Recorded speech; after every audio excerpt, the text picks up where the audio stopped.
कि रूस एक सोशलिस्ट ब्लॉक के लीडर के तौर पर नहीं बल्कि एक सरमाएदार मुल्क के तौर पर साम्राज्यी ख्वाहिशात रखता हुआ सामने उभर के आया। दूसरी तरफ चीन एक सोशलिस्ट मुल्क से तेजी से सरमाएदार और साम्राज्य सतह पर सामने आ गया। अमेरिका, जापान, यूरोपीय यूनियन की बैंकों से बड़े पैमाने पर कर्जा लिया और एक ज़माना ऐसा था कि वाफिर सरमाया इन बैंकों के पास पड़ा हुआ था, इन्वेस्ट नहीं हो रहा था, 0% पर रेट ऑफ इंटरेस्ट पर कर्ज दे रहे थे। तो चीन ने वहाँ से कर्जा लिया, कहीं से 0.5%, कहीं 1%, कहीं 1.5% पर, और अरबों डॉलर इकट्ठे करके पाकिस्तान और इस तरह के कई ममालिक को 5, 6 और 7% शरह सूद पर कर दे दिए। जब रियासत को डेबिट ट्रैप में फंसा लिया, शिकंजे में फंसा लिया, तो अब वो फैसला करते हैं कि अपनी चीज़ पर कितनी टैक्स लगाओगे, बिजली कितनी महंगी करोगे, गैस कितनी महंगी करोगे। अपनी प्रोडक्ट्स को महंगा करने के लिए वो सारी हिकमत अमली वो बना के देते हैं। और जब ये चीज़ हुई तो पेट्रो डॉलर मरने लगा। अब चाइना को एक स्पेस मिला कि पेट्रो डॉलर मर रहा है। उसके नतीजे में उन्होंने दुनिया के अंदर फेंक दिया कि आओ युआन में ट्रेड करो, अपनी लोकल करेंसी में ट्रेड करो।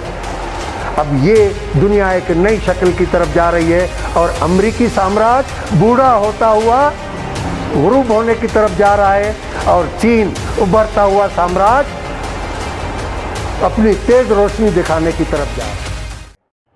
का निहायत ही ममनून है कि उन्होंने आप दोस्तों से मुलाकात का बंदोबस्त किया और पॉपुलर लेफ्ट अलायंस जो पूरे पाकिस्तान में वतन परस्त, मुहब्ब वतन, कौमी हुकूक के लिए जदोजहद करने वाली कुव्वतें और जो निज़ाम को बदलने के लिए जदोजहद करने वाली लेफ़्ट पार्टीज़ हैं, उन सबको इकट्ठा करने में मदद दी और उसका हिस्सा बने और उसे मौका दिया कि उस प्रोग्रेसिव लेफ़्ट अलायंस के प्लेटफॉर्म से यहाँ दोस्तों से बातचीत की जाए।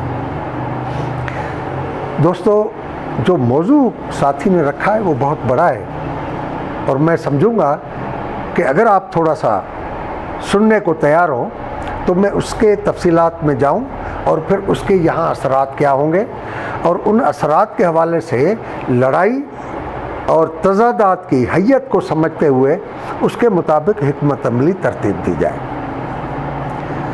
आपने एक लफ्ज़ सुना होगा, ग्रेट गेम। वो ग्रेट गेम क्या है? ग्रेट गेम यह है कि दुनिया को तकसीम करके साम्राज्यी कुव्वतें अपने मद्दे मुकाबल से इलाके छीनने की कोशिश करती है, मार्केट छीनने की कोशिश करती है, खित्ते छीनने की कोशिश करती है और उसमें बनने वाली हिकमत अमलियाँ एक बड़ी गेम की शक्ल अख्तियार करती है। अफ़गानिस्तान की ग्रेट गेम अभी चौथे मरहले में दाखिल है और गिलगित बल्तिस्तान भी 1999 से एक ग्रेट गेम के मरकज़ के तौर पर दुनिया के मंजरनामे पर सामने आ रहा है। अब अफ़गानिस्तान की ग्रेट गेम क्या थी? अफ़गानिस्तान में अमेरिका ने ये ग्रेट गेम खेली कि सोवियत यूनियन यानी दो नज़रियाती ब्लॉक, एक सरमाएदारी ब्लॉक और एक सोशलिस्ट ब्लॉक, उनमें सोशलिस्ट ब्लॉक को शिकस्त देने के लिए उन्होंने उसको एक बैटल फील्ड बनाया और पाकिस्तान उसके लिए एक किराएकश रियासत बन गई।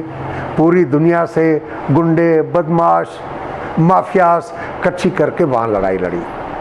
अब कम्युनिस्टों की हुकूमत ख़त्म हो गई।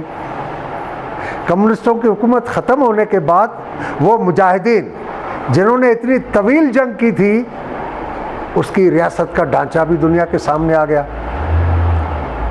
जो कामयाब नहीं हुआ और फिर उन्होंने एक नया सिलसिला शुरू किया और जनरल हमीद गुल के अपने इंटरव्यू के मुताबिक जो उन्होंने जिरगा में सलीम साफ़ी को दिया कि मुझे बेनज़ीर ने बुलाया, वहाँ नसीरुल्लाह बाबर अमरीकी सफ़ीर बैठे हुए थे और मुझे कहा गया कि आप यहाँ से मदरसों के तालिब इल्म इकट्ठे करें और अफ़गानिस्तान में एक नई गेम खेलनी है और वहाँ से इन मुजाहिदीन का सफाया करके वहाँ पर एक नई कुव्वत को इक़्तिदार देना है। जिसकी वजह से मैंने यहाँ पर मुख्तलिफ जो मकतब फ़िक्र के मदरसे थे वहाँ से लोगों को तैयार करके तालिबान की शक्ल में भेजा। अब तालिबान ने भी कब्ज़ा कर लिया। तालिबान के कब्ज़े के बाद ग्रेट गेम ख़त्म होनी चाहिए कि सोवियत यूनियन निकल गया, अमेरिका की ख़तरे ख़त्म हो गए और फिर उनको ऐसी रिजीम वहाँ मिली जो उनके इशारों पर नाच रही थी।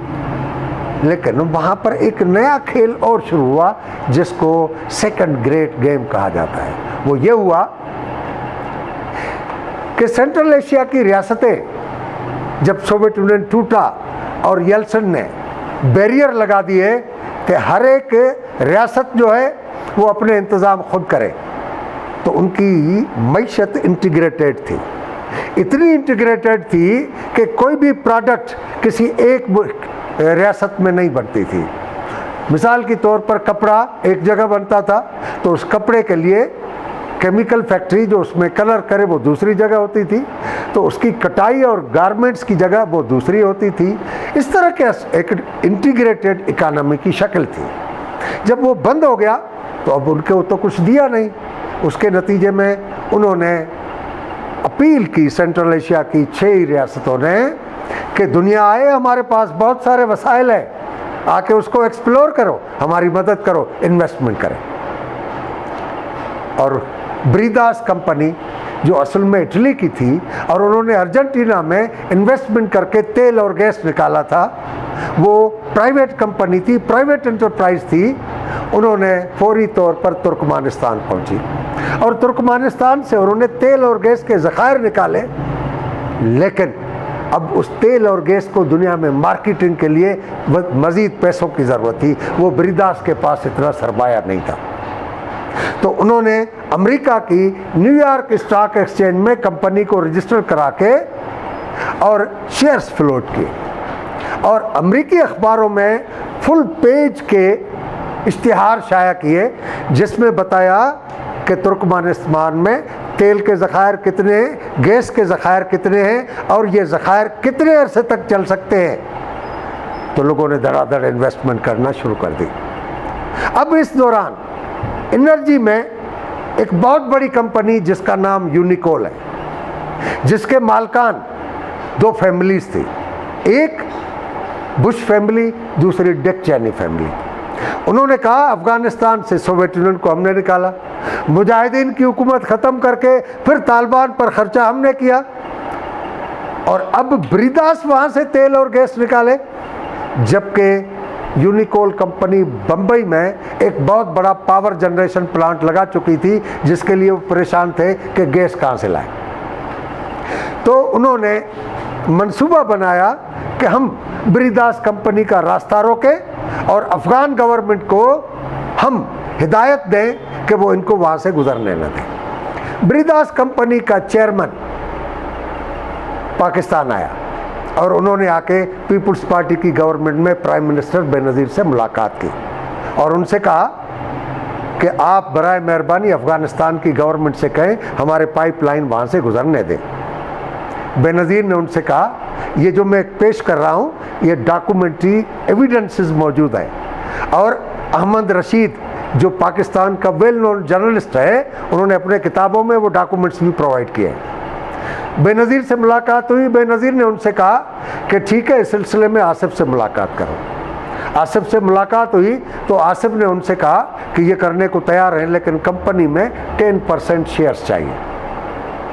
ब्रीदास के चेयरमैन ने कहा कि पैसा कितना भी चाहो कि ब्रेक में हम देने को तैयार हैं, शेयर नहीं देंगे। जरदारी ने जोर लगाया कि नहीं, हमें शेयर्स चाहिए।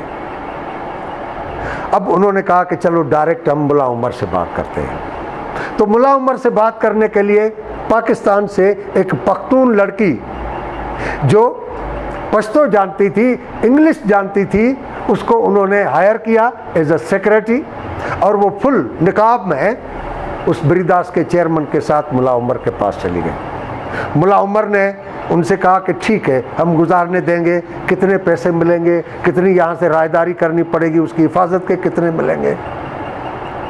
ये सारे बातचीत करने के बाद उन्होंने अपने वजीर खारजा को भेजा अमेरिका, और इधर से यूरोपीय यूनियन ने समझा कि ये पूरे सेंट्रल एशिया की इतनी बड़ी एनर्जी अगर ये अमेरिका के मार्फत कहीं जाती है तो फिर हमारे लिए तो रास्ते बंद हो जाएंगे।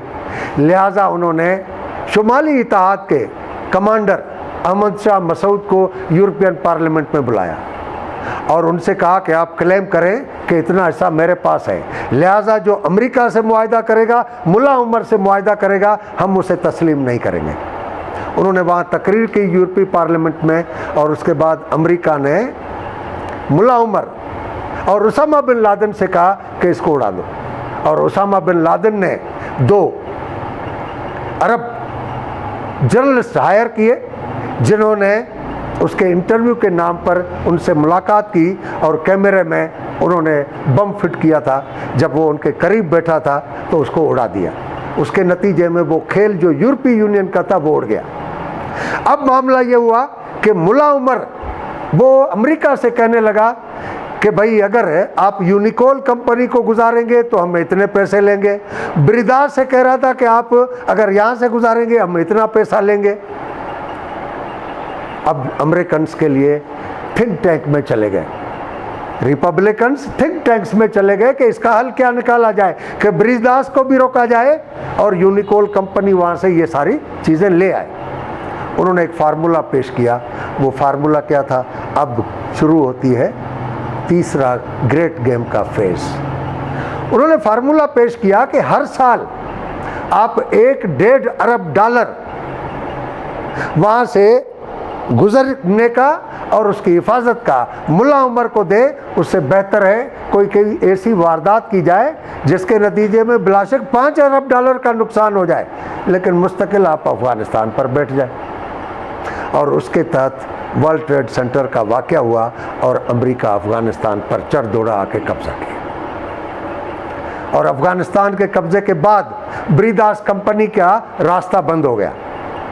अब यूनिकोल कंपनी भी नहीं गुजर सकती थी, ब्रिदास भी नहीं गुजर सकती थी, और ब्रिदास का दिवालिया निकल गया और रोम में उसका नीलाम हुआ जिसके मेजर शेयर्स चाइना ने खरीद लिए।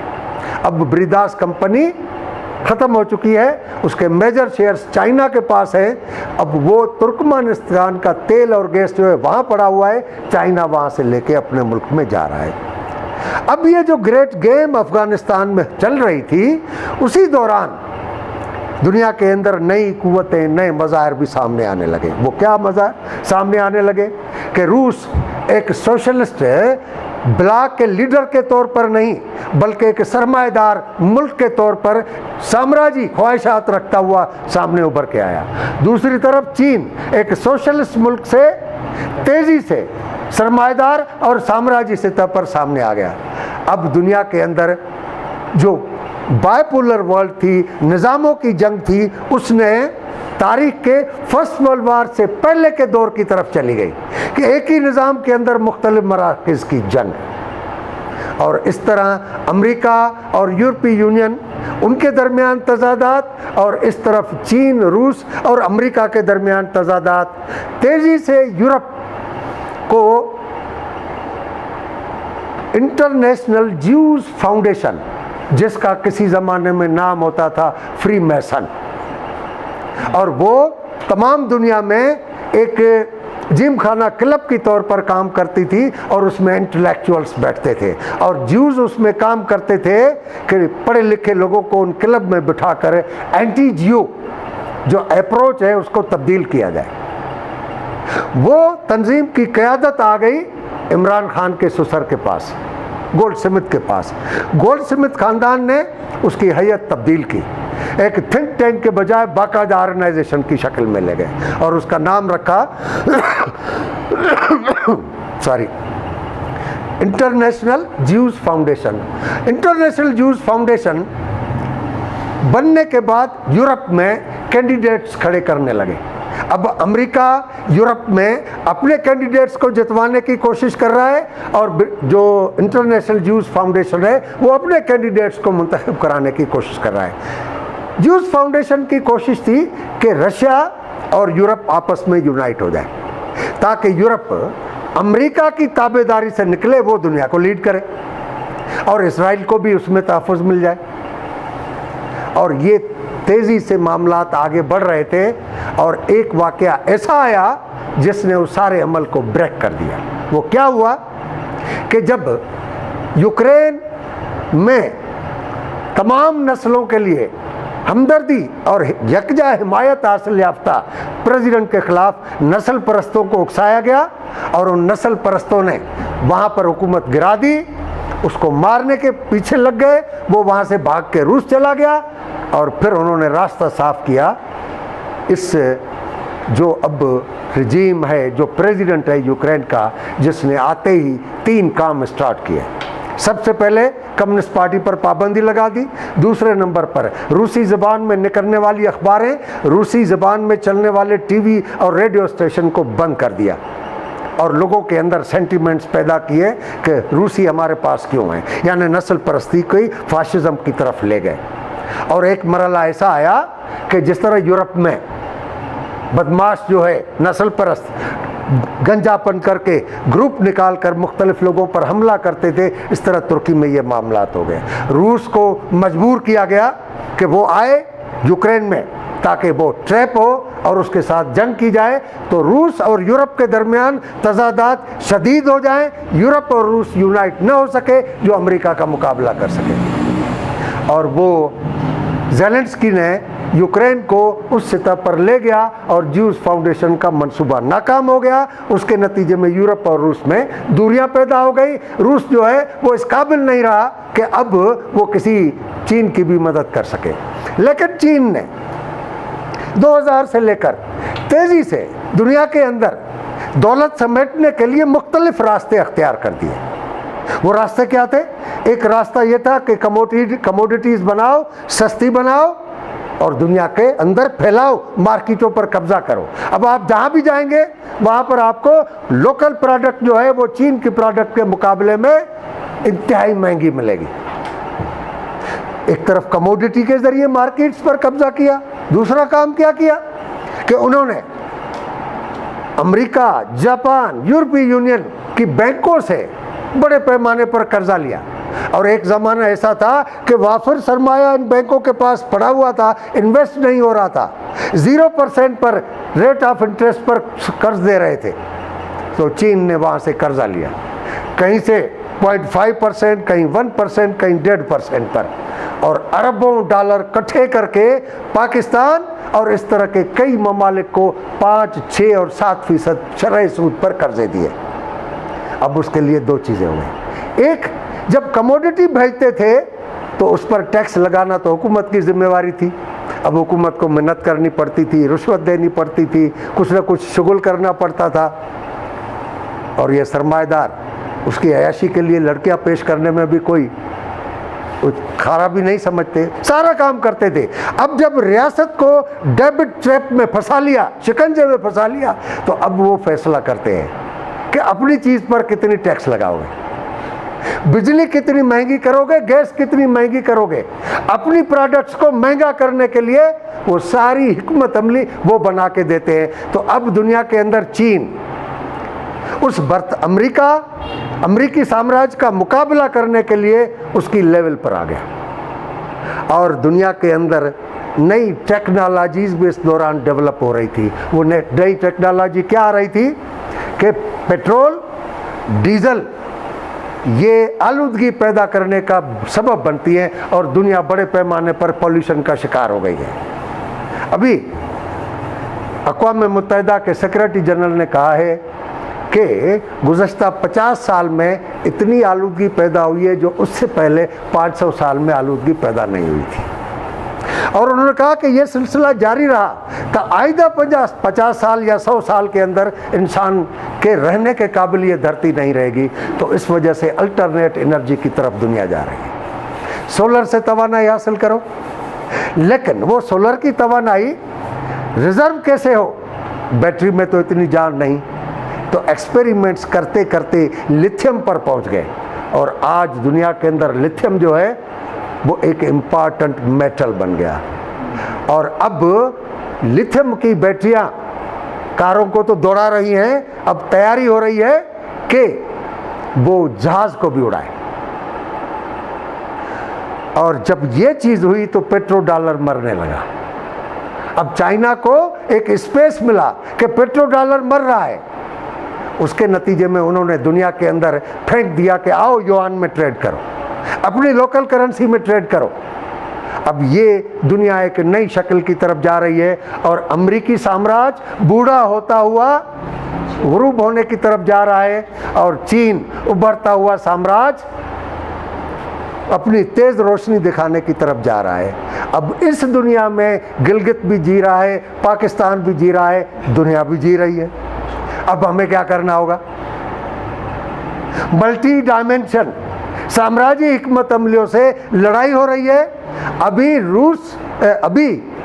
अमेरिका मरा नहीं है, कमजोर हुआ है, नजर आ रहा है कि अब बुढ़ापे की तरफ जा रहा है।